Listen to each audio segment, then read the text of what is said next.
Welcome to the Side Action Podcast, the sports gambling show that covers everything in the world of sports betting from A through Z.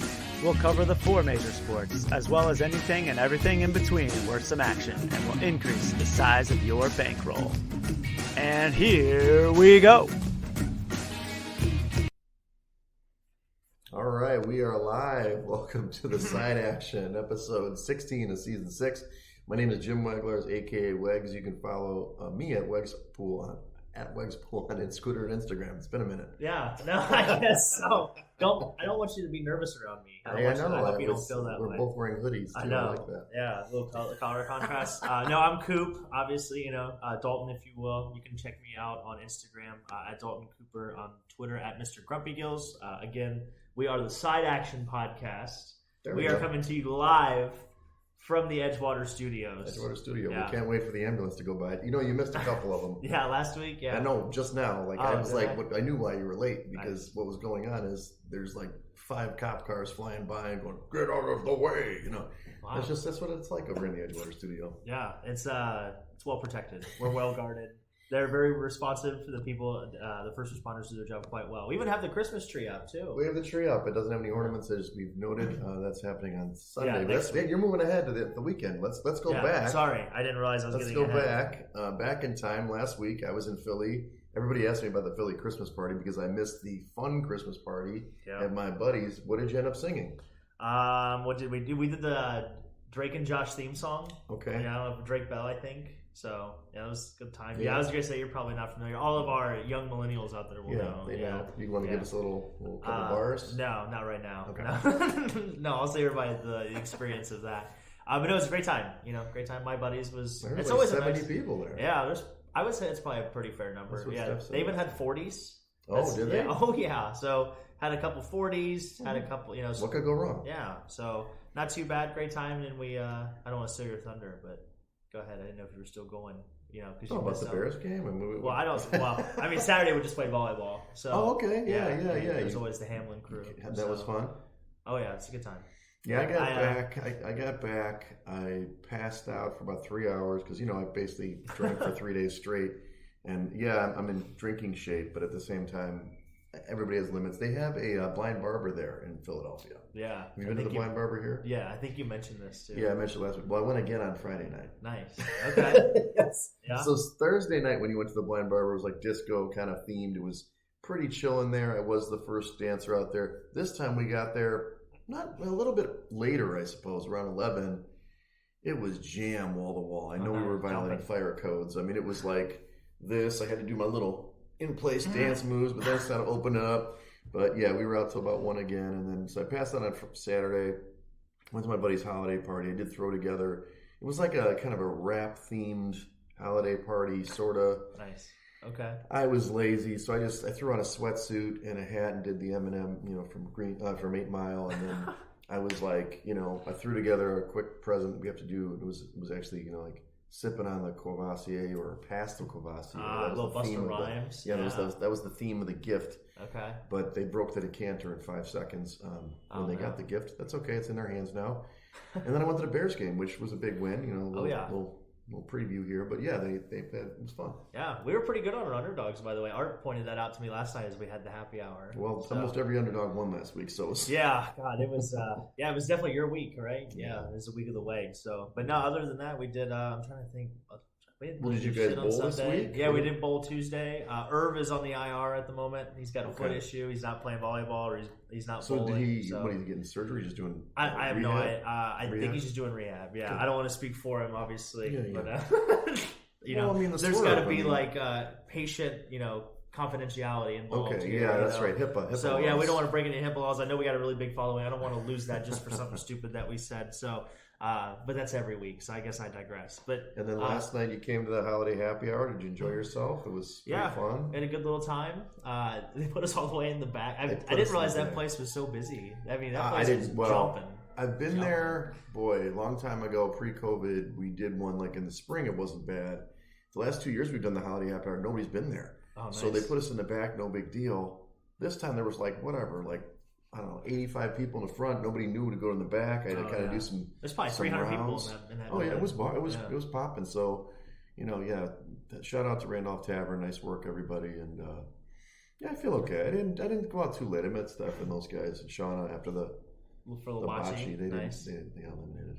Oh, did they? Damn. Well, that's too bad. I was gonna say I didn't want to ask. They played their way into the gold bracket, which they were trying to explain to me how like the week before they were trying to lose to get the silver bracket. Because it's almost like fantasy football. You know how like get the top 4 teams, and then then in the bottom bracket is like that's gold and silver. If you will. And what happened was what I understood. I mean, I'm paraphrasing, but like Kay, right? Oh yeah, Kay's a great bocce player. Like she's like got the whole technique, the straight arm like flick technique. Okay. Well, apparently she's really good at volleyball too. Yeah, she's great. Yeah. Last week, apparently they were losing to this team on purpose, and the team was like getting so excited that we're playing so well. So she kind of flipped the switch and said, "F this, we're going to beat these fuckers." So that's why they got up in the gold bracket.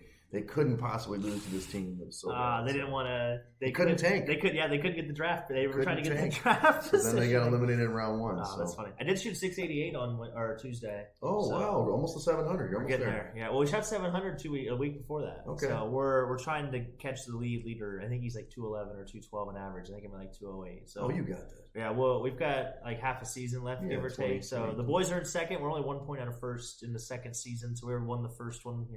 Get the second one locked in. Let's do it. Yeah. So who did you replace Irv with? Phil. Phil? Not Sasha's Phil. Phil Dzik, the guy that the dark-haired Phil with the glasses. I'm sure you've seen him. I'm sure I've seen him. He dated Steph at one point, long time ago. Yeah. Okay. Anyway, yeah, his glasses. I don't know. I know what you're talking about. Okay, I met him before at her place. I definitely met him. Yes, he's definitely been around. He's been around. Friendsgiving and other ventures. I thought you did. Big Phil was there. No, Phil. not that. Phil. I think Phil did mention. I talked to him last night at the happy hour. He did mention like something about bowling, but apparently Mike Lundy used to be in the bowling. Like he used to be. Maybe not like the professional, but like he was like had the whole. Yeah, maybe like just the brace. The brace. Maybe his own shoes. Well, sure. I mean, not the 17 balls. How many balls you got again? You bring just 2. You have 2? Well, I thought you had like just 2 with me. Several. No. Oh, but yeah. I mean, they're at home. But with me, just 2. Okay. Yeah. Okay. I don't want to get into your balls. Anyway. Okay. Well, let's talk about who went to the question. Let's talk about who went to the shed. I'm going to start this week. I'm taking Patrick Mahomes, probably Andy Reid to the shed. Let's do it. I mean, give me a break, dude. A break. First of all, they've lost 4 of 6, so you got no grounds to discuss about officiating ever for the Chiefs. I mean, they got calls up the wazoo usually, but the dude was lined up offside. Kadarius Toney was lined up offside. They called the play back. It was a cool play by Travis Kelce on there, but you look at the replay, dude, it was just way over the line. You can't not call that. And he was complaining that they never called this. They've called it apparently 11 times on the season. It's a new emphasis. Either way, it's a violation. Yeah. Sorry, Patrick. Well, if you look at the 11 times, 8 of the 11 have been on the tush push. So, is it? Yeah. So they're all like, it's kind of an influx stat. It's kind of a fluctuated number, or it's maybe not as telling as you would think. But no, I'm I like surprised that. I haven't heard about fines because usually when you criticize officiating outside of the game and the press conference and stuff, they usually levy fines.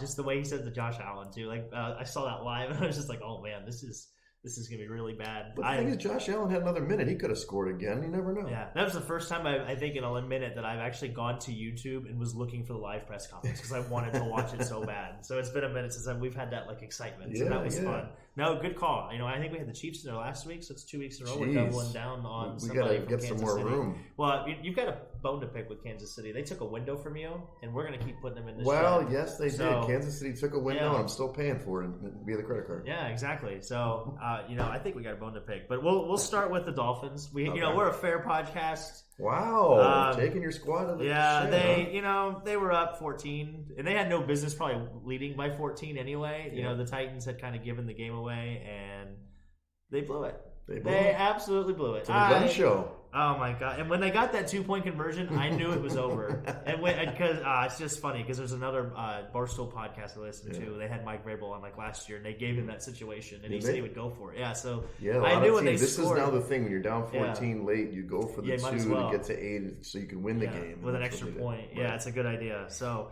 But yeah, no, they deserve to be in the shed. I mean, I don't understand. I mean, obviously Tyreek Hill was out, but they have an offensive head coach that is predicated on his expertise is to run the football. That's right. So obviously they're down, and they were down, I think, 2 starting offensive linemen, so they're down 3 right now. So that's obviously tough, but.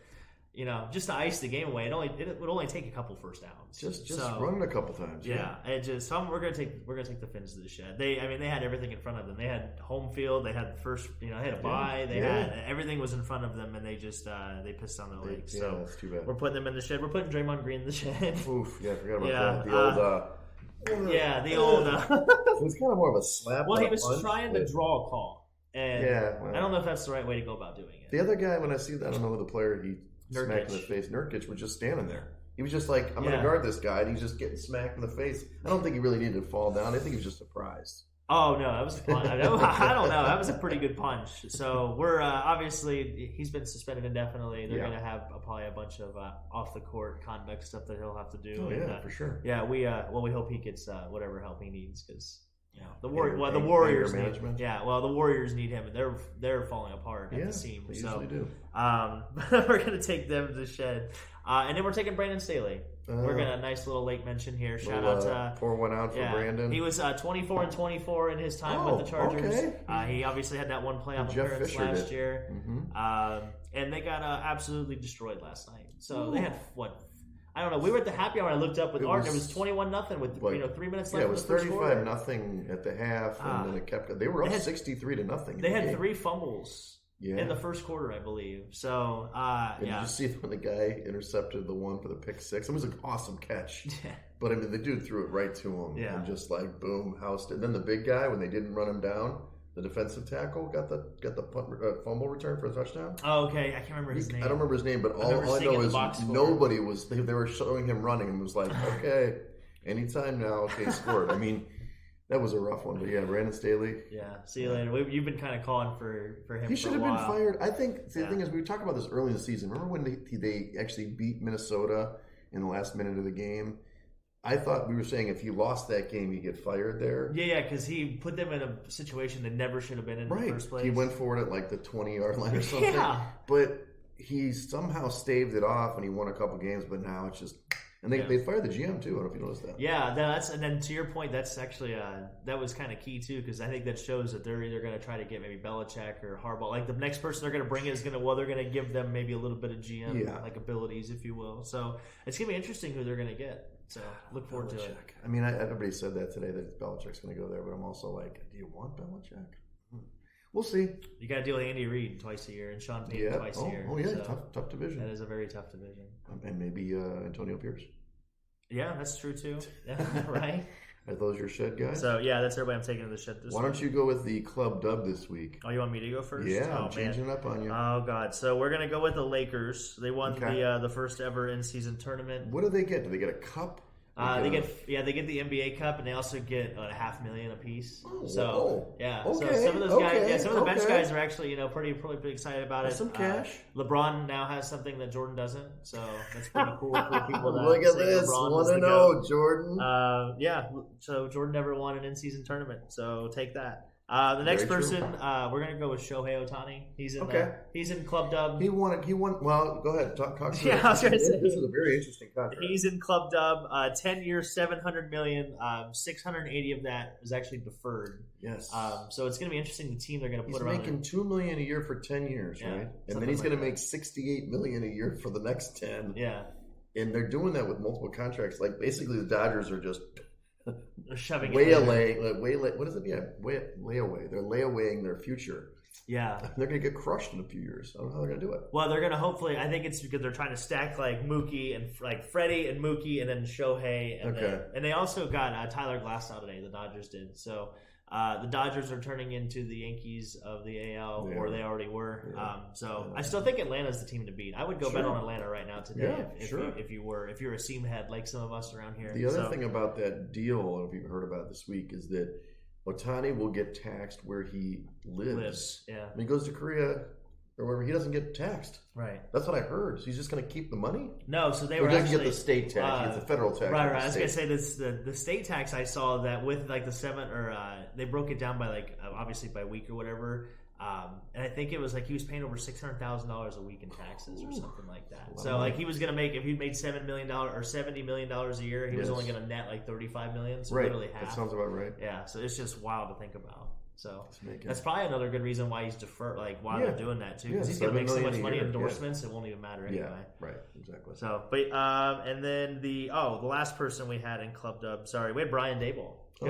He got the bait. We had Tommy Two Cuts. Not Tommy. We've already had him. He's been in the club. Yeah, he was in Club Dub last week. We're gonna add Brian Dayball because the Giants are making a little bit of a resurgence. We all thought they were dead when they were 2-10, I think, at one point. So we thought they were gonna be in the running for the first pick. That's probably not gonna be the case anymore. Yeah. So, but no, Brian Dayball's. It's. Honestly, if I were the Chargers, I'd be calling the Giants. I'd be willing to give up a draft pick or two for Brian Dable to come in. They should have picked him. They should have picked him the first time because that's who they had it narrowed down to. So it's a good way to maybe make up their mistake. Obviously it's going to cost them more in the future. But we're going to put Brian Dable. He looks like a genius right now. Tommy DeVito was the pride of Illinois. Pride of Illinois and pride of obviously Jersey or New York. Was it his agent or his brother that was agent? Yeah, that's his agent. Yeah, that guy looks like he's straight out of The Godfather. He's wearing all black, but he's like every time. Him and his dad were like kissing in the crowd or whatever. Yeah, they're having a good time. So we're putting Brian Dable in club. I like it. I like it. Well, I only have one. As your typical, I only let one at a time. Exclusive guy. Joe Flacco. Joe Flacco, the big win. He should be 2-0. Honestly, he should be 2-0. Mystery lead. He played really well though. I think he had 3 touchdowns, 1 interception. Led the big win over the Jags, and they're kind of in the mix. Flacco's also. I don't know if you looked at his contract. There's a lot of contract talk. He's getting paid pretty good now. If he gets paid per win now, he can make up to $4 million in like 6 weeks. That's pretty good. I'd like to do that. I would take that. I'd take those odds. I'd take 10% of that. Of course. So we'll see how he stacks up against the Bear defense. They've been playing pretty good. But Joe Flacco, welcome to Club Dub with all of our guys that. Yeah, we'll have to do a recap of Club Dub at some point. We'll do like a recap of like who's the whole board of Club Dub. And even the Peyton and Eli Mannycast, they have like the prediction board. Things. Yeah, where they have. That's so stupid. Look at this. I got it. No, I love it. I do too. I think. But sometimes they put people up there when they didn't get it right. Right, I know. Or they like set them up. Like, hey, we're at the 1 yard line. Are they got to run it in? It's like, no, duh, yes, exactly. Hello, yes, we're going to run it in. Push. So, all right. Well, let's talk a little bit about college. Football. You don't have any notes here, so I'm going to see what. But you picked Army. I figured we do bowls next week. Okay. Not this week when they start Saturday. Do they start tomorrow? They do. They start tomorrow. Oh, I thought they started. That's okay. We can bypass, but you got another pick win with Army. Oh yeah. Art is. I think he's retiring next week on your picks. Based on your picks, he said that last night. He's going to quit the job and move to Florida. That's what I heard. I hope I can come visit him. That's all I got to say. Me too. But okay, so next week we'll go over more of the bowls. There are some bowls starting this week. Anything big that you can remember?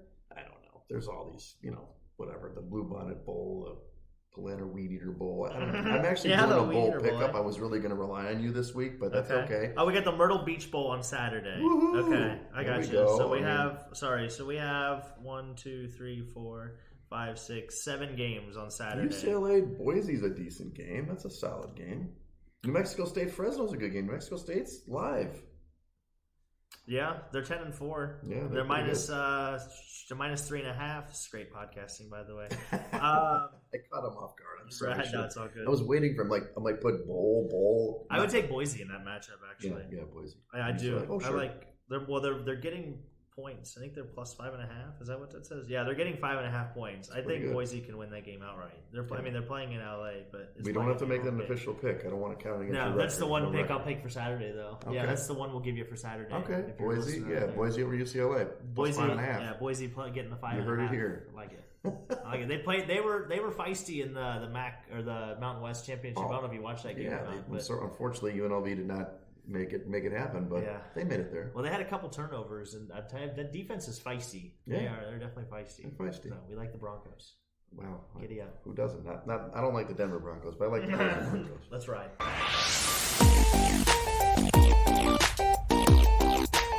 All right, so now let's go into NFL Week 14. Here's the recap. A lot of home winners, 9-6, and then the Dogs crushed it, as I mentioned already. They're bargain. Jesus, man, they 10-4-1 on the week. 10-4-1. They just dominated. And what's weird about it is the over. So usually when dogs come in, it's the under that comes in. That's kind of the correlation traditionally. Not this year. We've got an over 9-5-1 to the overs. Is that math right? Yeah, I guess it's right. No, it's not. No, it's right. 9-5-1 to the over. So I don't know. There has been a lot more points scored lately. Obviously, you had some interesting matchups like Baltimore and the Rams. I would have a big game, a lot of points, but interesting. So good news here for the contest. We finally got a positive week. 3-1-1. We're back, baby. We're in our last quarter. We're gonna have to really close strong to get up there. We're 55% though. That's actually pretty good. Now we're back up, making it happen. But the winners, we're not going to win this year, guys. We're not going to win. Yeah. But we can get within the top 100. We can get within the top 100. I don't think we can catch 49.5. That's a little too far back because we are at 38.5. It's possible if the winner just tanks with 4 weeks to play. But we're sitting 6 picks behind. We got to make some hay. But it's possible. So we did pick the Bears, as we mentioned. The Bears, they came out swinging that game. I was at the game.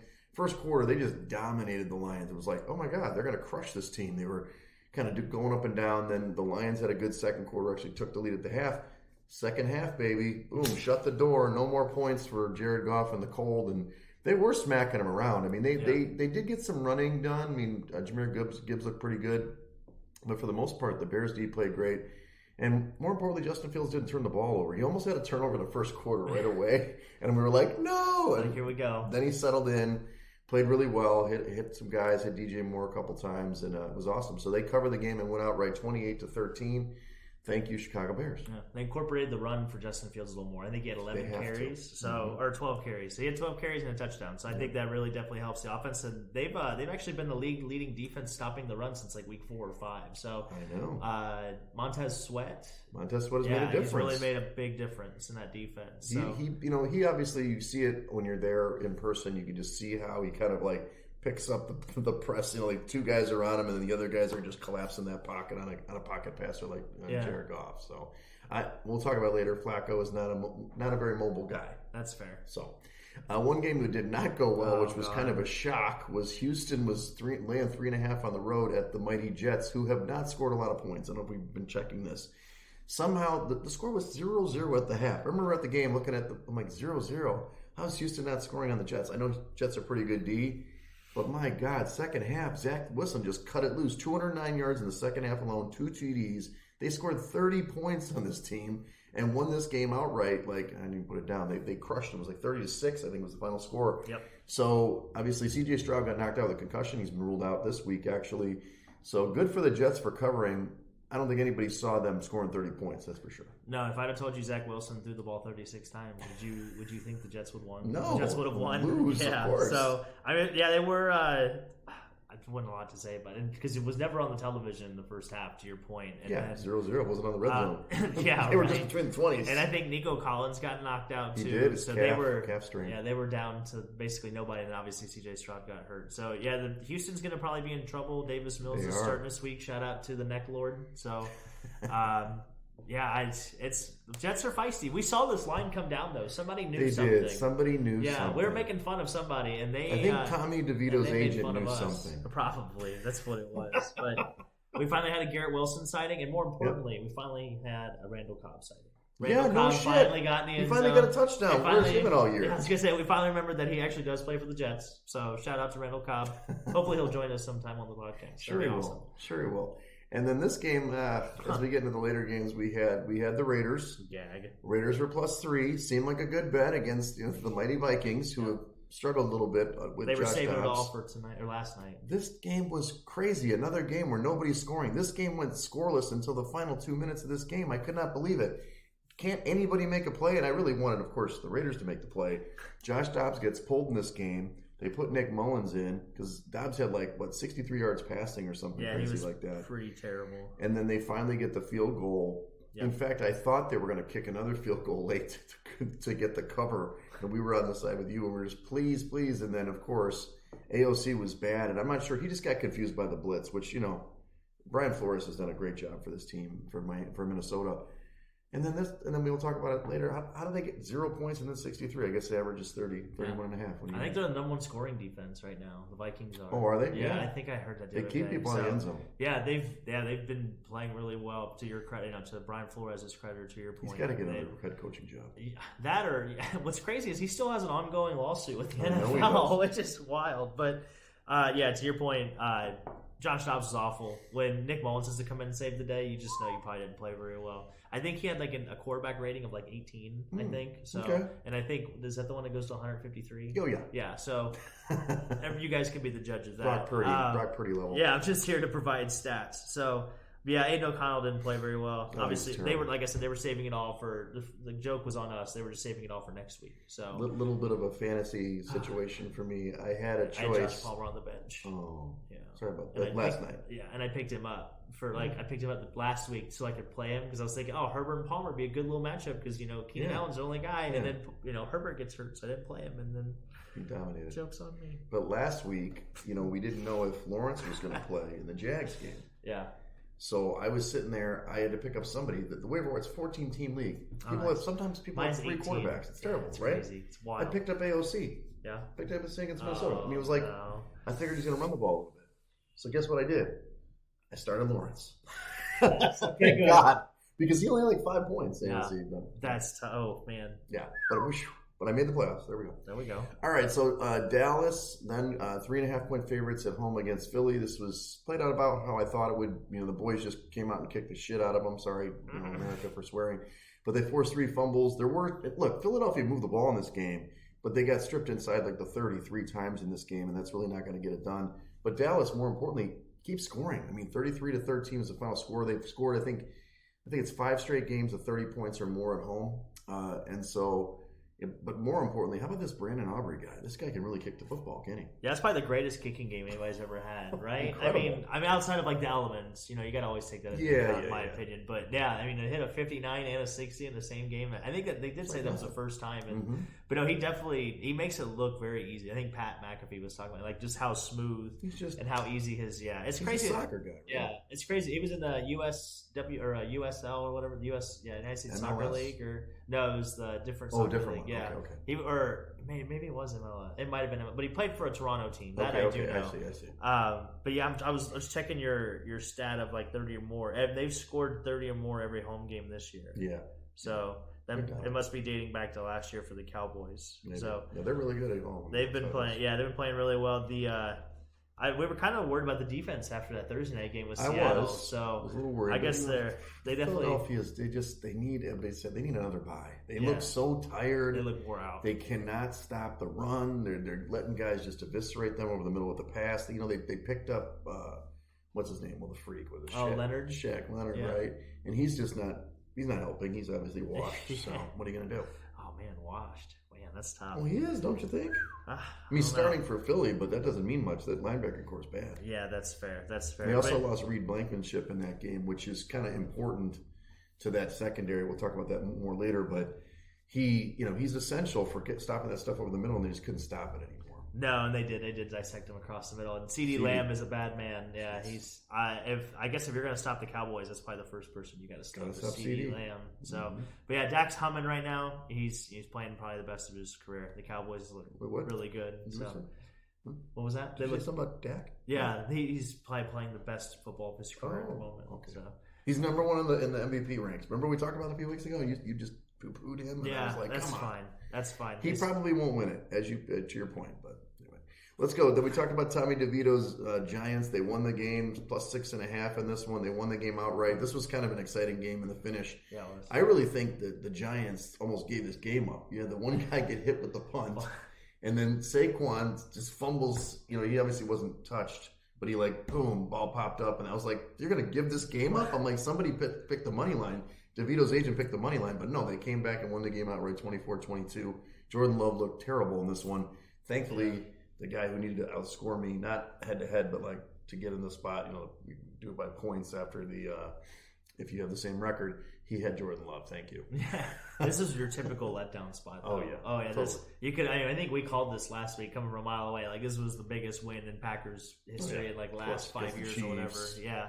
So, But yeah, I mean, the Giants look good to their credit. They put they actually scored in the red zone more efficiently than the Packers did. Yeah, so did. that was the difference in the game, obviously. They were running DeVito a lot. He was running the football. He was doing the option a lot with Saquon. And if you can get Saquon going and then you have DeVito who's doing something, maybe you can do something. I think this week we'll see what happens. It'll come up probably. Yeah. Oh, yeah. It's definitely going to have to. It's definitely going to be a situation when you pick the Giants to play well in games. Now you did well too. You picked the Rams plus 7.5 at Baltimore, and this was really the right side the whole way.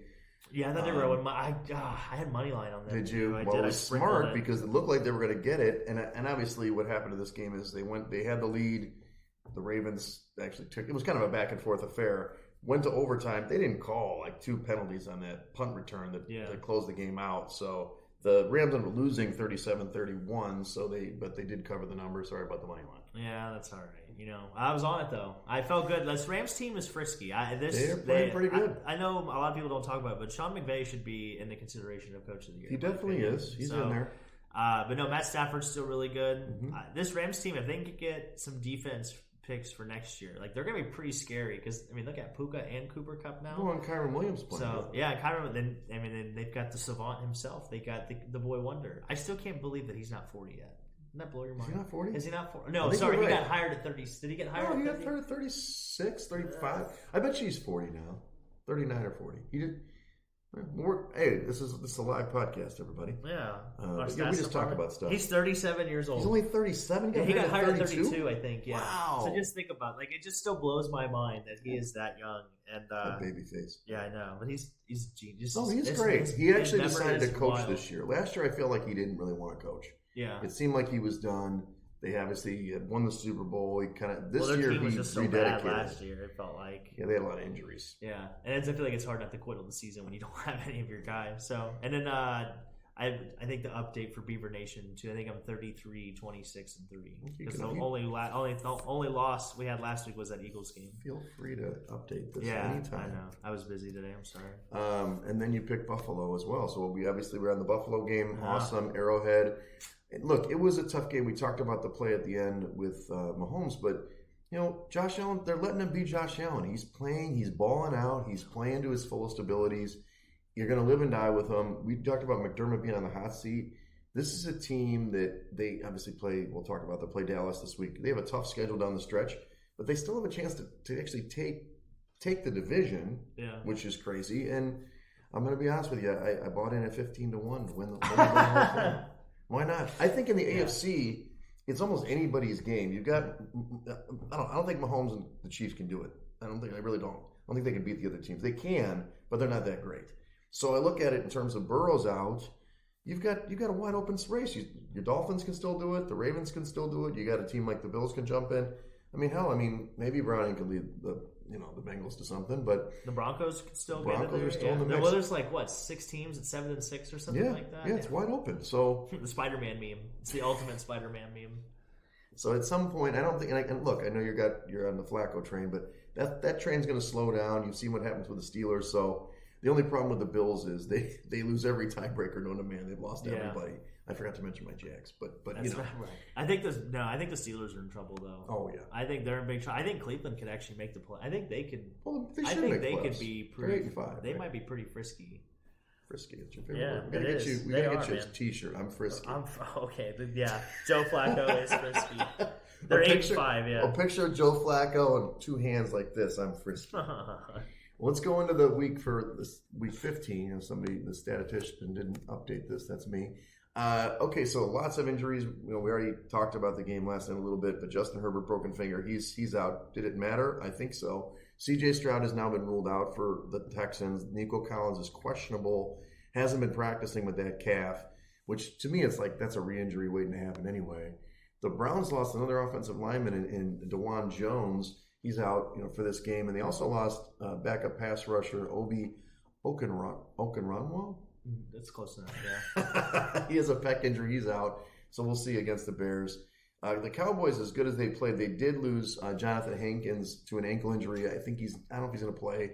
He's been very limited this week. He's questionable. How about this? Pacheco. He was out last week, too. Yeah, he was out against the Bills also. He didn't play. It matters. Yeah, because Clyde Edwards-Helaire just cannot run the same way. He doesn't run angry. No, he doesn't. Yeah, he's not angry at the ground. Now, T.J. Watt for the Steelers, is he going to play? He's in concussion protocol, but that was kind of an earlier game in the week, so maybe he can clear. Yeah, he got popped. It looked really bad. Like it looked like the helmet got right underneath the chin when he got, or no, it was the knee. Sorry, it looked like he got kneed right in the head. Yeah, right. So hopefully he's all right. I haven't seen anything that says that he is or is not going to play. I haven't seen anything on X lately. So on X, we'll see what happens. Sure he's big to that game. And then we've got the guys for the Bills. Micah Hyde is out with his neck injury, and A.J. Epinesa is out with the ribs. So we'll talk about the Bills. I do like them this week, but I'm a little worried about some of these injuries because I think the Cowboys will be able to move the ball against the D. Packers, A.J. Dillon, he hurt his thumb. He broke his thumb. He might still play, though. Unlike Aaron Jones, who is, God knows when he's going to play again. He's supposed to play. Oh, I'm feeling better. Your buddy just broke his thumb. He's still playing, for God's sakes. For the Finns, you talked about the offensive line. Connor Williams is out with a knee injury. And then Tyreek, he did not practice again. Do you think he's going to play? Probably. Yeah. He went back into the game. I'm sure the way they shoot him up with something. Well, they have medicine now. Yeah, the way they have medicine. They have medicine. Yeah, I didn't know if you knew this or not. But no, I'm sure the way that they can treat players and stuff like that. If he can play the second half on adrenaline, I'm sure if you gave him 6 days or 5 days. I hope so. I just don't want him to get hurt because I think he's so important to their squad, as we saw. We talked about Eagles. Blankenship is still in the concussion protocol, and Darius Slay did not practice with his knee. That secondary could be in trouble against Seattle. And then the Commanders, Brian Robinson was ruled out with a hamstring injury. So it's that time of year. I mean, you're playing with like second, third, fourth string guys now, not just a quarterback. It's just a war of attrition out there. Yeah. So in the games themselves, we already talked about the 63-21 beatdown of the Chargers. See you later, Staley. So we don't have much to say there. But we have an interesting lineup this week. You got 3 games on Saturday tomorrow, and then you've got a good early slate because everybody's playing, and then you have only 3 late games, so it's a little bit choppy. So here's what we got. Minnesota at Cincinnati on Saturday is the first game. 3.5 point total, 3.5 point spread for Cincinnati at home, 40.5 point total. I've been going back and forth on this game, Coop. I really liked Minnesota for a reason because I think they're actually might play a little bit better with Nick Mullins with an S. Mm-hmm. Nick Mullins, but the stupid hook. I like the hook. You always love the hook. We talk about it all the time. But I think the Bengals are playing really good. I do think that Browning might take a step back against this defense. I'm just concerned that Minnesota can't score.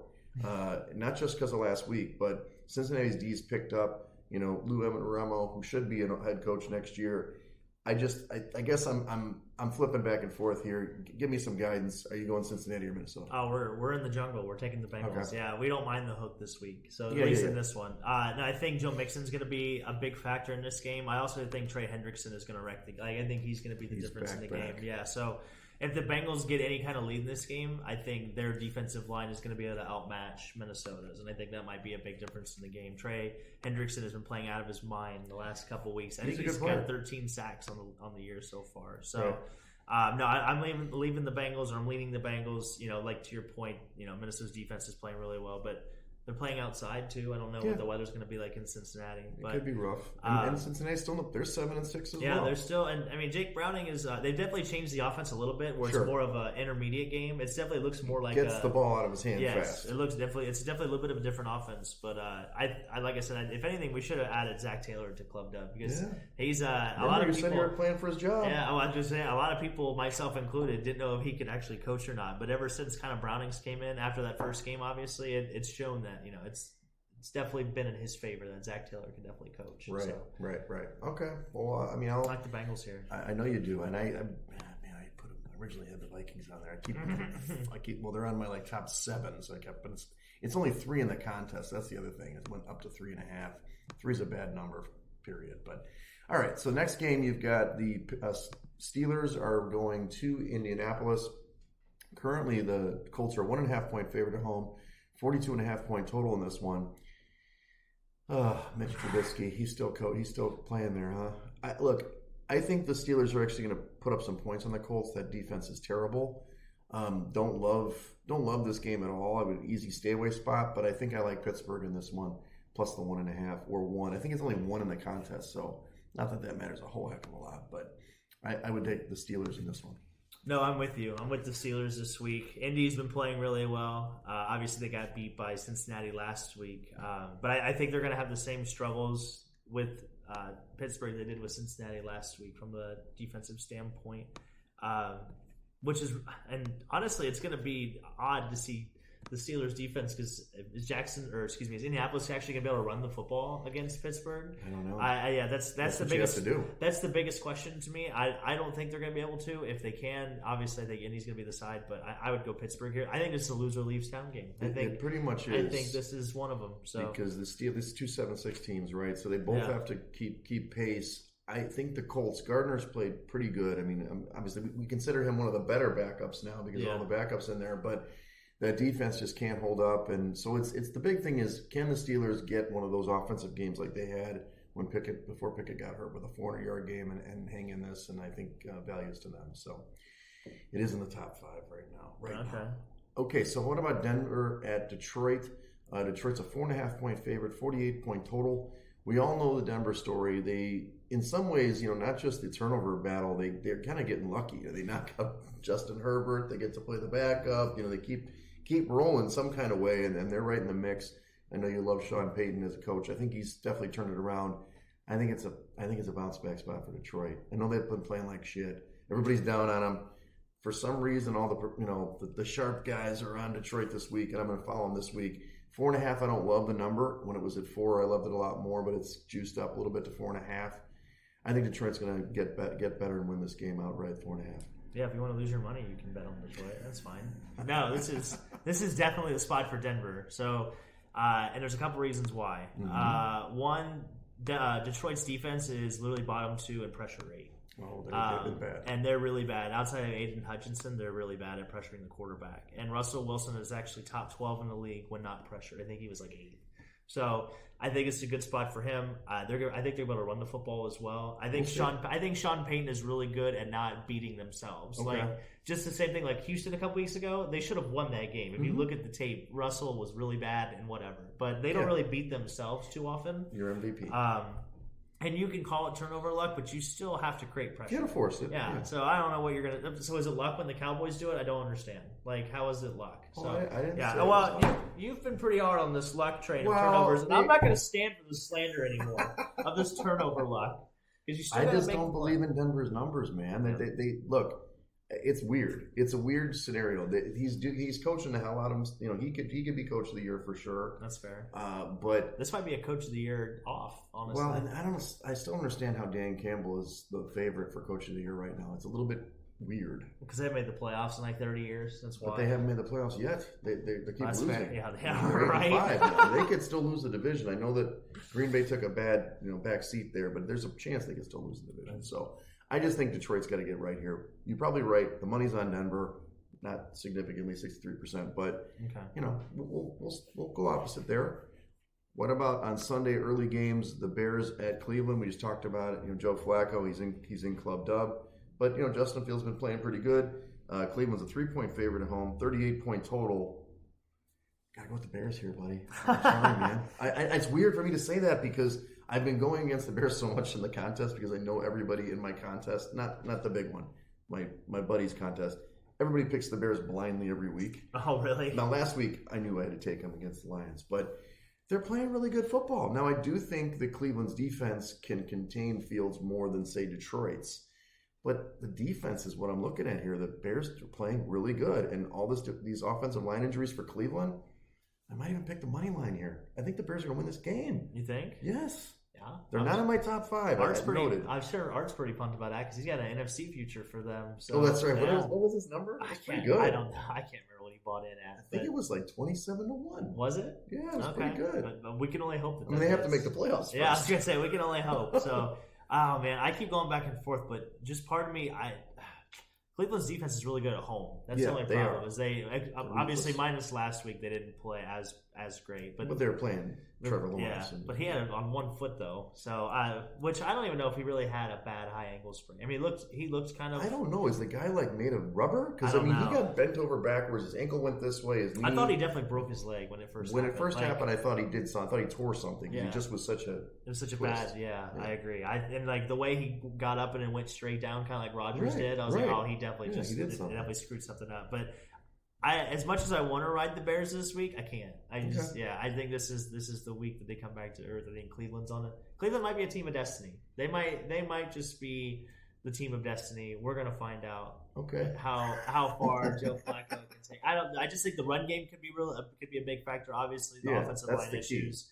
But can they run the ball against this Bears defense that can stop the run? But David Njoku could be a big factor. He just showed that last week. When he's wide open. I mean, goddamn, how many times are they going to leave him wide open? Like, Jacksonville's like leaving guys wide open all day. But he's a freak, though. He's a freak athlete. He's just a freak athlete. Of course he is. He's one of those. He's a meta-human like your other guy. A meta-human. Myles Garrett. So, all right, we'll split on this one again. Not a surprise. You did good last week against me in the splits because if you took an underdog, no favorites.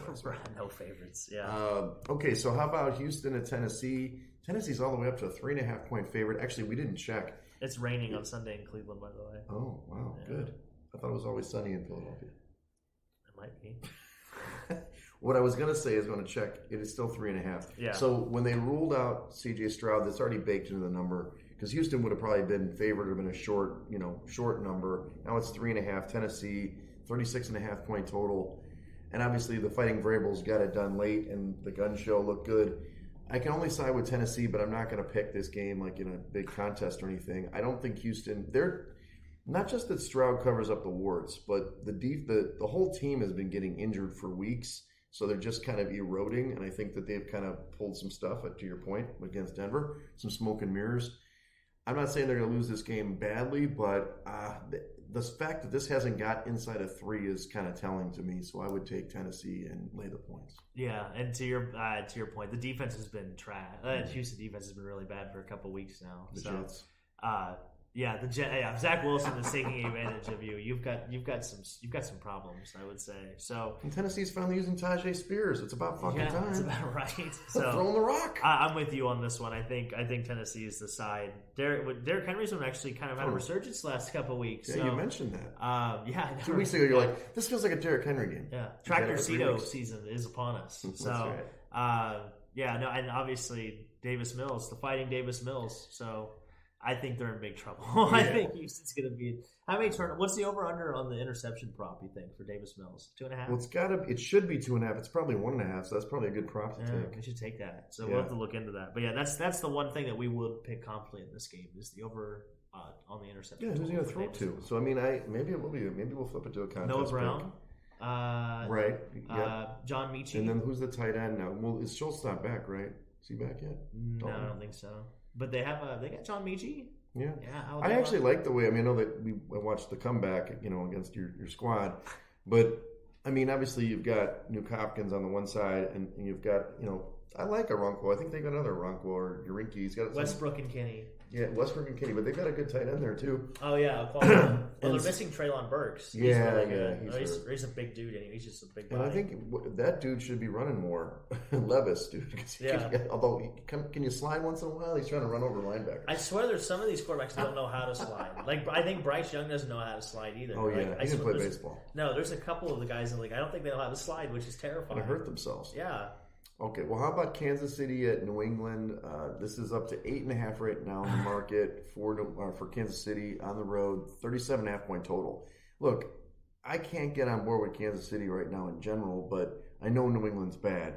The defense for Kansas City is good, but this number begs you to take New England at plus 8.5. 37.5 point total. That's tons of value on the dog. It's the Jimmy Wegs stay away spot of the week. I know KC's going to play good this week. That's what I know they are. Like, gut tells me they're going to play good this week. Swan song for Belichick. But when push comes to shove, Kansas City's not going to lose this game. So it's just, I don't think they can cover this number. Do you think Bailey Zappi's going to score more than 14 points?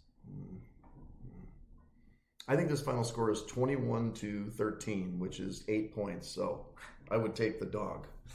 Gotcha. No, I'm going to ride the Chiefs. Mm-hmm. I think they have to bounce back to your point. I think it's at least a 10-pointer or more. I think they have to. They get to do like they did to the Raiders a couple weeks ago. They have to. I just feel like they have to your point, they have to play well. So the first time ever, everybody's questioning the Chiefs. So I feel like if it's now or never for them, it seems like. They can still win the 1 seed. It's like if they went out. It's kind of like the Eagles. Like they went, or not the Eagles. They went out, then they've got a chance. It's just everybody pulled a question last week. Yeah, this is probably I hate that hook, but no, I think Kansas City's gonna be the player. I'm with you on the stay away game though. Just so you know, the circuit contest it's only 8, so you would love the contest. Yeah. The market says 8.5. So that's tough. What's 66% of the money is on KC? Okay. Yeah, it's funny how that works because the last couple of weeks the money has gotten crushed. Like the books are making money hand over fist on people. It's funny. So at the beginning of the season, it's kind of flipped over. Which some of those games, especially those big juice games, as you can see, like 86% on some, those are ones you probably should stay away from because they're usually losers. Yeah, or go the other way on it. yeah. So. All right, what about Atlanta at Carolina? This is a 3-point game favored for Atlanta on the road at Carolina. 33.5-point total. Again, really low totals in these games. I am on Atlanta here. God, this team has just killed me all year. But I think they're in a must-win situation. They played last week and lost. They were right in the game. Desmond Ridder, God, they fell 1 yard short for winning that football game, and that's they're not in the division lead anymore. I think they have to win. Carolina seemingly is playing better, but not really. When you look at the box score, we thought that the offense would be better under the new, obviously firing Frank Reich, but I don't see it. And I know that Atlanta's on the road, but I will lay the 3 against Carolina on the road because I think they're tanking. I struggled with this all day because I know the rush defense of Carolina is like one of the strengths of this team. They have a good defense. So they, or maybe it's their pass defense. I might have that backwards. Actually, I have that backwards. So Carolina is actually the best pass defense. So it's actually little more. Up front, you always said it's more efficient to actually run the ball against Carolina every down than it is to Atlanta. actually throw them. So, to that point, actually, now that makes that really easy now to think about. So yeah, we're gonna take Atlanta. Bijan Robinson's gonna have a big day. 86% of the money is on him, so why not? So why not, right? We're gonna everybody should bet Carolina at home. That's what we're gonna tell you. We're gonna take Atlanta. So if you take Carolina, you're a sucker, but you might also be one of my top 5 picks. Bijan Robinson probably has a big day here, I would assume. I hope. This is just it's a bad game. These are 2 bad teams. Well, can you imagine if Atlanta makes the playoffs? Well, they probably will make the playoffs, but they're going to get smoked by either the Eagles or Dallas. I mean, they're going to play the 5th seed, who's going to be like the next best team in the NFC East. So good luck to you. I thought about that the other day. Do you realize that they talked about the AFC being the better conference, which I don't know if it is. It probably is top to bottom, but I think the top-heavy conference is the NFC. Like I think the best teams are in the NFC. Yeah. I agree with you 100%. So I thought about that the other day. I was like, man, it's interesting. Yeah, now it's flipped. Like at the beginning of the season, we're like, oh, there's more value taking an NFC team because there's only a couple. Somebody can come up. Totally opposite now. It's like you don't know who's going to come out of the AFC. So yeah, you got a good chance betting on the top 3 horses there. All right, so how about the Giants? Tommy DeVito is going to New Orleans. He's going to visit Emerald. So you've got New Orleans is a 5.5-point favorite at home, 39-point total. Derek Carr, hopefully he doesn't play, but I think he is going to play now. Yeah, I don't think his own team likes him. It's Saints or pass. God damn it! I like the Giants. I mean, I root for a DeVito guy. I root for a guy like that, but he's got to have a letdown after last week, right? I mean, as much as Dable's coaching the hell out of it. The Saints defense is pretty good.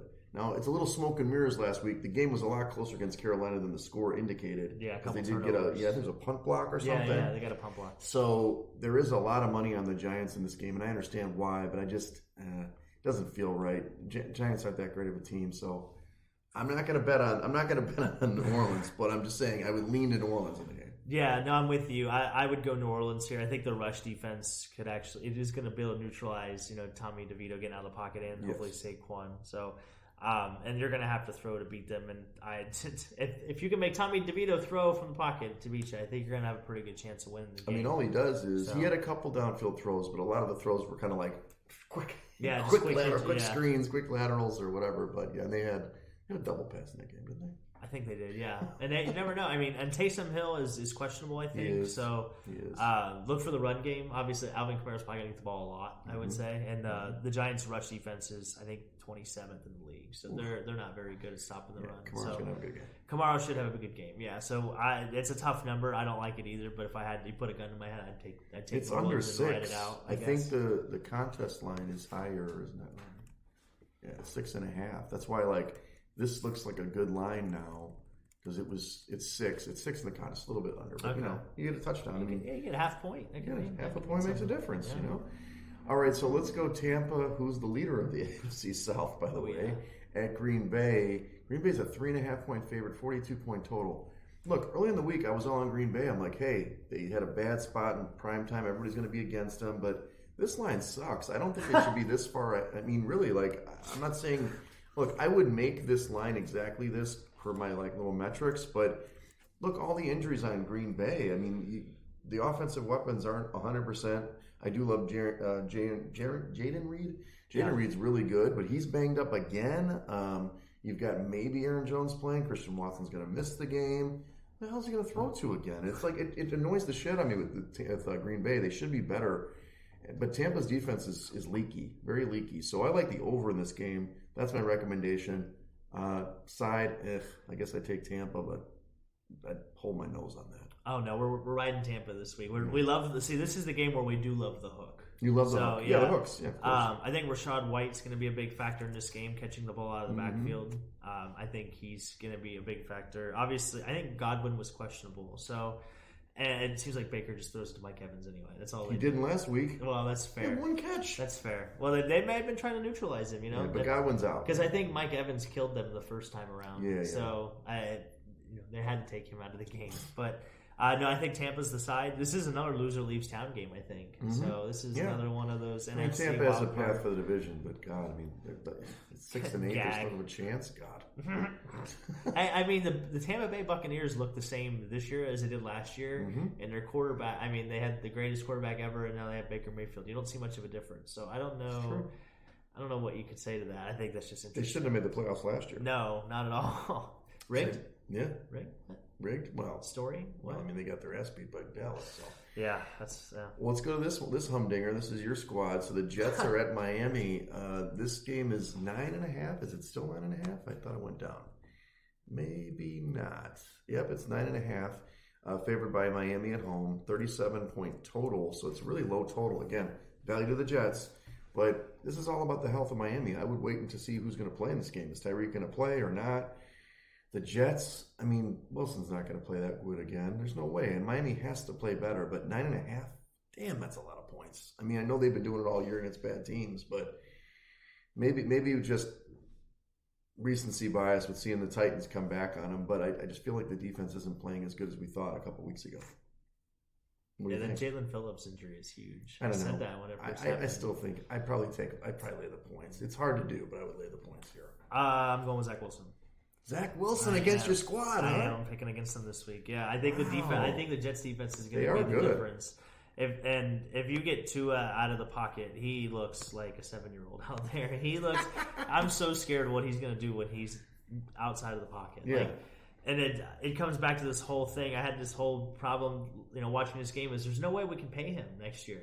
Tua? Yeah, there's no way you could pay him $40 or $50 million when he doesn't elevate people around him. No, as soon as Tyreek went out, they couldn't do anything. Yeah, and if you pay him $50 million, that means you probably don't have Jalen Waddle, or you don't have somebody else. And if Tua's not going to make up for that, then we're just going to be an overall shittier football team. Like when you pay Mahomes, he'll make his team better if they could ever catch the ball. Right. You pay Tua, your team's going to get worse every time. So, and that's just the problem that I see with this team is that when they see a little bit of adversity, I just don't know if they have the guy that can make stuff up on his own to make to be elite or to be at that next level, if you will. Okay. So I think the Jets defense will get him out of the pocket. They're going to be playing against basically a backup offensive line. So yeah, I think this is a bad spot for Miami, honestly.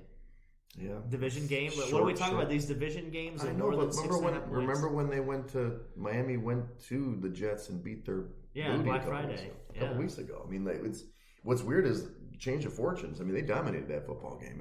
We were on the Jets. I was on the Jets that game and didn't help. Yeah, that was the Jalen Phillips game. Mm-hmm. Yeah, that's right. I'm telling you, that was a big injury. Yeah, that's going to be tough. You okay? No.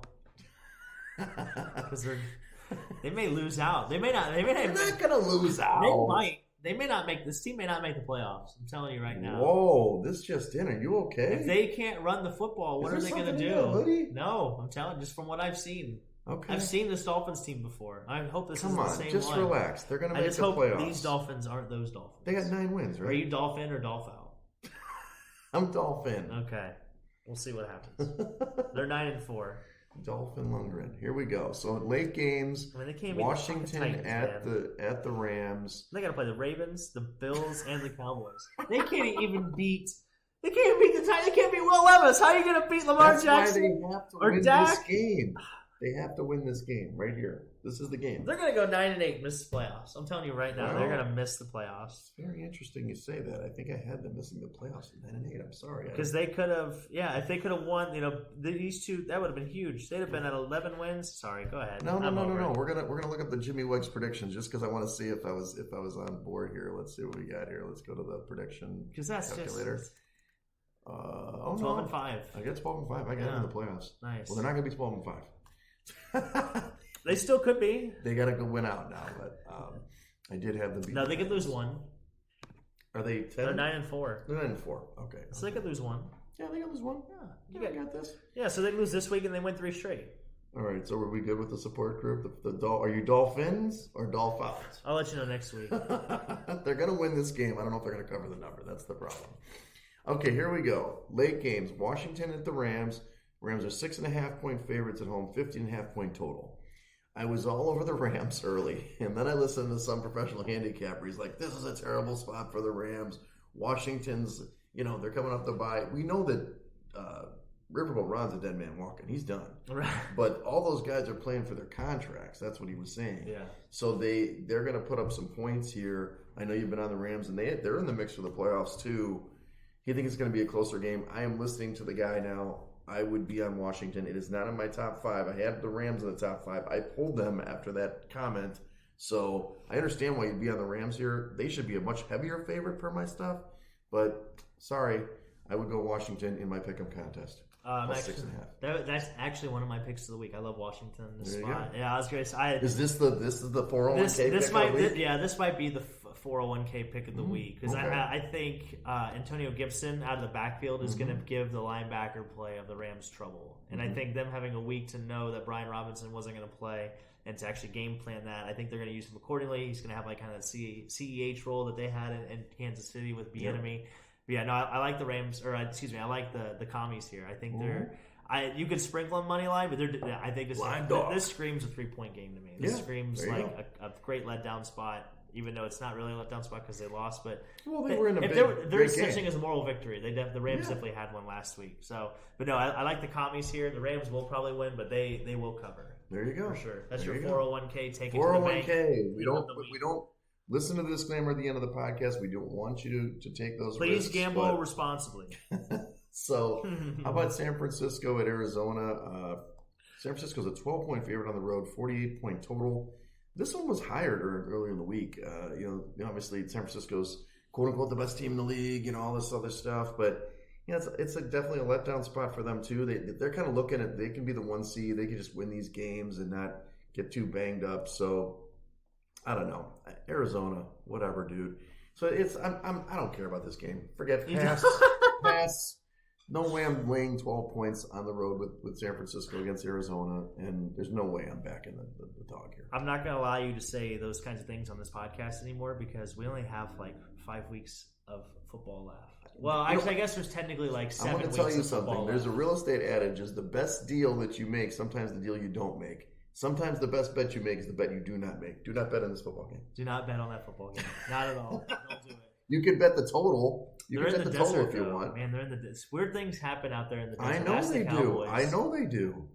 Arizona look a couple years ago. Kyler Murray went into San Francisco, got a big win. I got the money line. That was week 1, like 2-3 years ago. It was awesome. Yeah, that was. Yeah, I love my boy here. I like Kyler Murray. I love those 12 points. I really do. You and Jalen Phillips and Kyler Murray. You guys are gonna get an apartment together. Yeah, we're roomies. We're best buds. We're BFFs, if you will. But no, I like the Cardinals this week. I think they're gonna have a huge trouble stopping the run, but I foresee a backdoor cover. I think the backdoor is wide open here. It is wide, and I think we love the backdoor. Yeah, and I think we're gonna make ourselves at home in that backdoor. So I think we're riding with the Cardinals this week. Okay. I kind of understand your reasoning. I'd like to see. I need to look up on Twitter to see what uniforms the Cardinals are wearing. If they're wearing black, definitely take them. If they're black, wearing they wear the whites. Yeah, or if they wear the reds, it's a little suspect. Kyler looks a little shorter when they wear red. That's true. When they wear black, he looks a little bigger. Yeah, looks like he's 5'6". A little more mobile, a little more agile. But yeah, this one's tough. But I'm gonna ride with the Cardinals. Yeah, I'm gonna put it out there. I'm gonna show them what we're working with. Divisional plus 12, not bad. Okay, let's get to the marquee games of the week. Sort of. You got Dallas going to Buffalo. Buffalo's a 2-point favorite at home, 50-point total.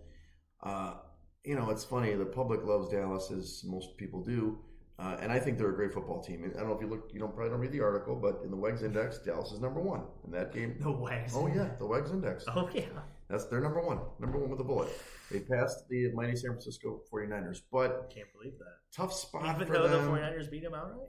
It doesn't have to do with that. Okay, it's that's all fair. about Because it's numbers. right now. Well, it's metrics. Okay, that's it's fair. all season. That's fair. It's the Wegs pool. It's your. The truth of the matter is, they have such a high point differential. Yeah. That it just kind of really boosts them up. Like they beat the hell out of everybody down at home. But they're not at home in this game. They're to Buffalo. Buffalo has to win this football game. So I am on Buffalo minus the 2. I think it's going to be a really fun football game to watch. It probably is a last possession situation. I don't like the injuries on Buffalo, but I think that Dallas is struggling. They don't score as many points on the road as we've kind of noted. They score a lot at home, not as many on the road. So riding Buffalo minus the 2. No, I'm with you. We're circling the wagons. Wow, to your let's point, do it. Yeah, to your point. I think Josh Allen being as mobile as he is, I think it's going to give Dallas trouble. So him getting out of the pocket and being able to create, I think he handles the blitz just as well as any other quarterback in the league. And there's I think James Cook is going to be. He's been actually getting the ball more since they've gotten rid of Ken Dorsey, so they're actually starting to run the football more, which I think will help neutralize this pass rush as well. And they're at home. I don't know what the weather's going to be like, but I hope it's messy and yeah, snowy. I hope we get a snow game. I was looking at the differentials as you were talking here. So Dallas is at 188, San Fran's at 175. Amazingly, the Bills are plus 104. They've had some big games early in the season. Yeah, I think Baltimore is 3rd, Miami's 4th, and then Buffalo's 5th in point differential. It looks like only somebody had this calculated already. Yeah, I know, just right there on the screen. But with the Wegs Index. But yeah, it's I'm with you. We were on Buffalo last week. I think Buffalo's been playing playoff games since about 2 weeks ago or 3 weeks ago. So, and Josh Allen, we're kind of partial to because he's on our fantasy team. So we hope he plays well. Who wouldn't? Okay, so then the Sunday night game is Baltimore at Jacksonville. Baltimore's a 3-point favorite on the road, 42.5-point total. So we know what's happened to Jacksonville. They had that kind of bad loss 2 weeks ago against Cincinnati. Should have won that game. Then they go on the road and get beat by Cleveland.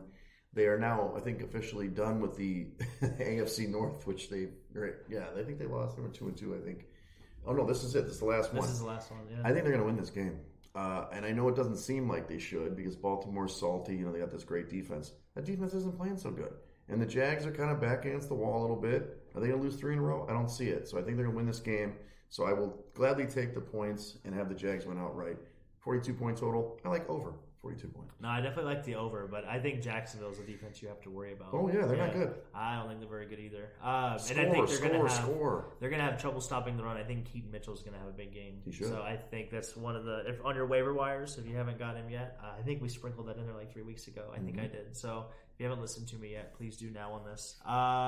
That's your disclaimer. So you're on the Ravens. Yeah, we're taking Ravens. Ravens -3. I think they're definitely going to go into Jackson. They have everything in front of them, and I think they're a little bit more seasoned, a little more experienced. And I think now that Lamar has gotten his money, the only thing he's worried about is winning. And I think that sets the mood for this whole culture, for this whole team. And I think moving forward, if somebody would have picked him in the preseason, I would have called him a genius.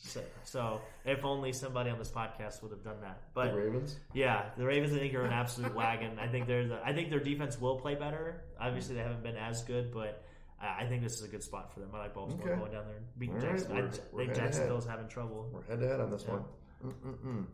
Okay, last game, Philadelphia at Seattle. This game's come down to Philadelphia 3-point favorites on the road at Seattle. 47.5 point total. I do believe Geno Smith's going to play this week. He's got all those receivers that he can throw to. I think their defense isn't very good. And Philadelphia, God, they got to stop the bleeding somehow. They've lost 2 straight. They've been on the ropes in other games. It's a tough one, bro. But I think Philadelphia's going to win this football game. It's really tough. How many though? What's the question? I think they're going to cover the number. Oh, they're going to cover. I think that knocking it down to 3. I think in the contest it's 3.5. So I don't think it's a good contest play. Yeah, they're 3.5 in the contest. So I wouldn't recommend it. It's not on my top 5, but if I had to pick a side, and you're making me pick sides, except for the one I just said, F you, I'm staying away from, I would pick Philadelphia on the road. It's just, at some point, they got to win one of these football games and beat Philadelphia. And I think it's tough. They're getting a lot of injuries, but Seattle's also, Seattle's got to win too. I mean, I was going to say Seattle. It's not a loser leaves home game because obviously, Philly's got a lot of wins. They're 10 wins already, but I think at some point they stop this slide. And after this game, even if Philly loses, I don't know if your remaining schedule, have you seen their schedule? For Philly? Yeah, they get to play the Giants, Arizona, then the Giants. So they're probably going to win the next 3. So this is a big game for them. And what's really funny is the Seahawks play the Titans, the Steelers, and the Cardinals as their last 3 after Philly. So they could go 9-7 technically and probably make the playoffs at 9-7, but in the NFC for sure. Yeah, I really struggle with this because I really think Seattle's going to win this football game. Okay. I think the Eagles are really real, and I think they're having trouble. And I think they're going to have trouble matching up wide receiver base here. They can't stop the pass. No, and I think Jackson Smith and Jigba is the wide receiver who's going to break out this week. So the Eagles, he obviously didn't have a very good game last week against the Niners. The Niners actually run. I think like the second or third highest zone coverages in the league. Okay. The Philadelphia is the exact opposite. They run like the second or third highest most man coverages. And Jackson Smith and Jigba has been like a top 4 wide receiver this year against man coverage. So we saw what they did against Dallas man coverage. Yeah. So I think that's going to be a big factor. This definitely take the over because this is going to be just like the Dallas game in my opinion. The over is going to be big in my opinion, but.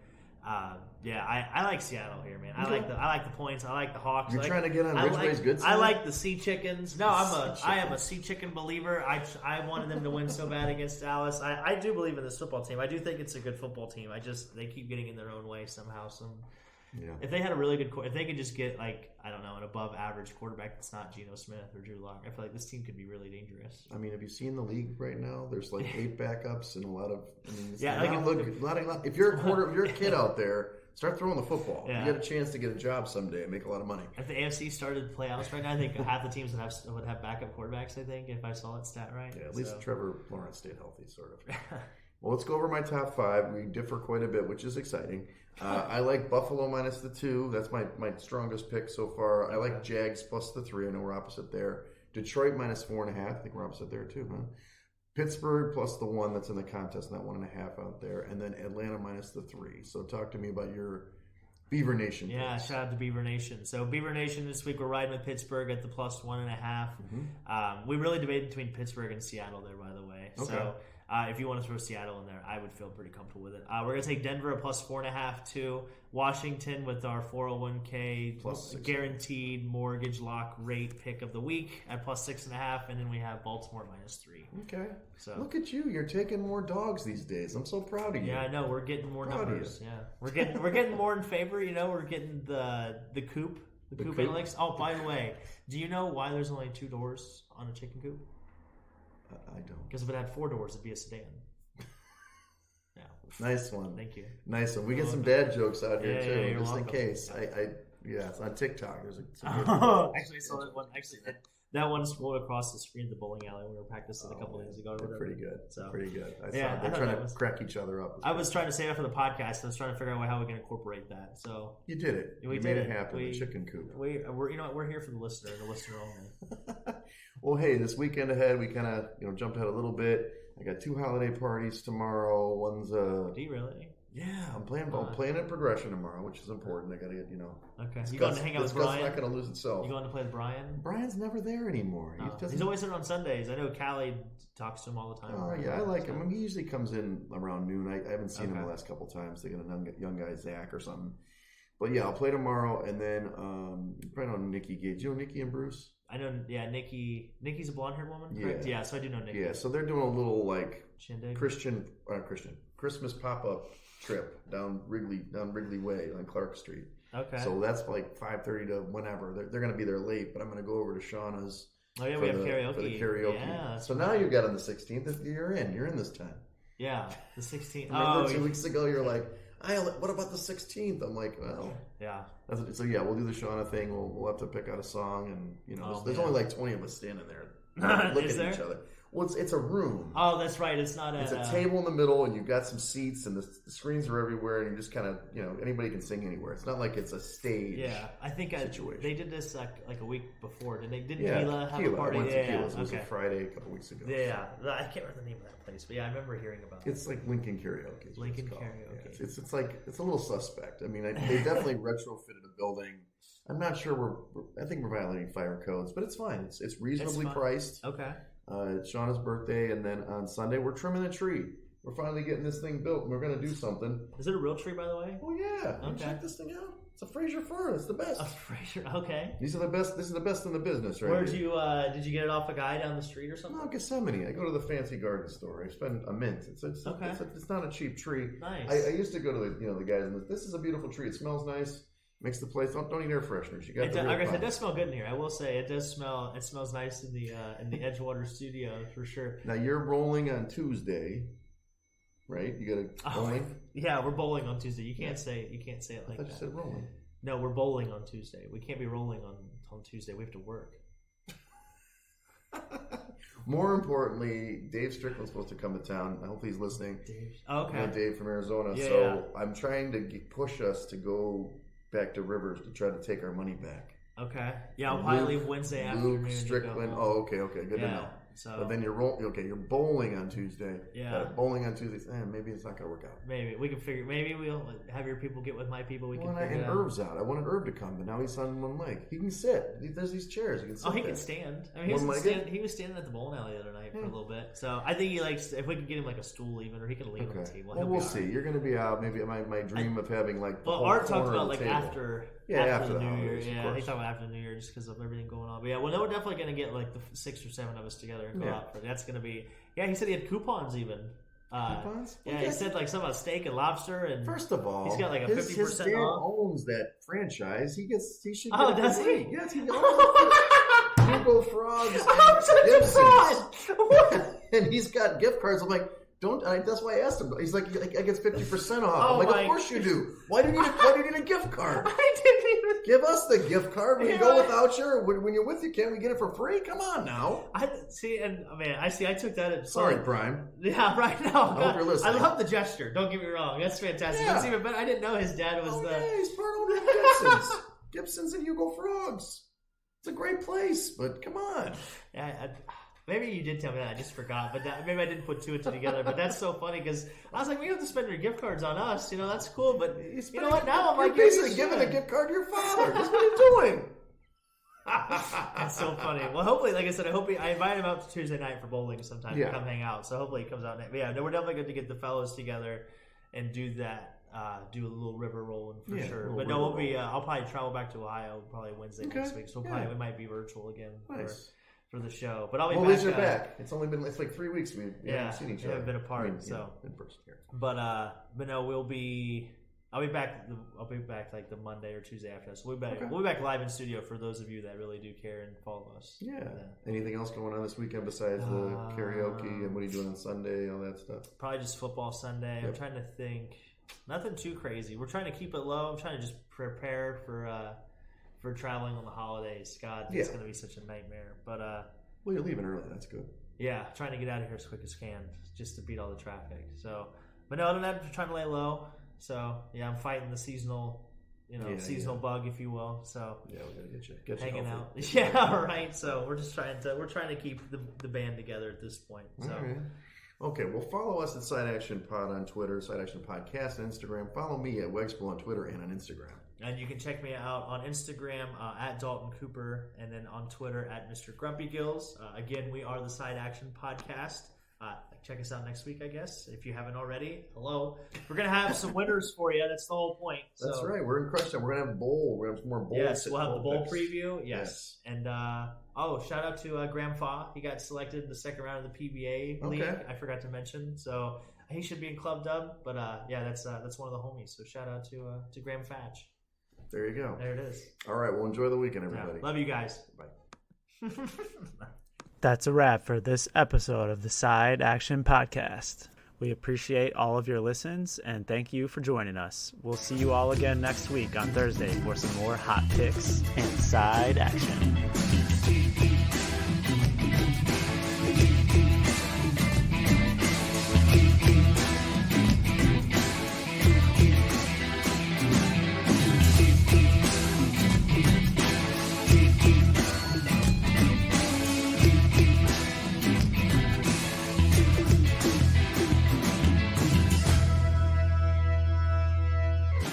Side Action Podcast, its owners and associates take no responsibility for the opinions or statements made by the show hosts or their guests.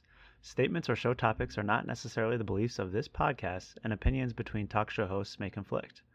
Individuals following the advice given on the podcast accept their own risk of losses from wagers made. As the Side Action Podcast, its owners, hosts, associates, or guests will not guarantee any advice given. The opinions and advice given on the Side Action Podcast is for entertainment purposes only. Gambling problem? Call 1-800-GAMBLER. Intro and outro and transition music credits. Song titles Jerry 5 and District 4 by Kevin MacLeod at incompetech.org. Licensed under Creative Commons Attribution 3.0. creativecommons.org/licenses/by 3.0.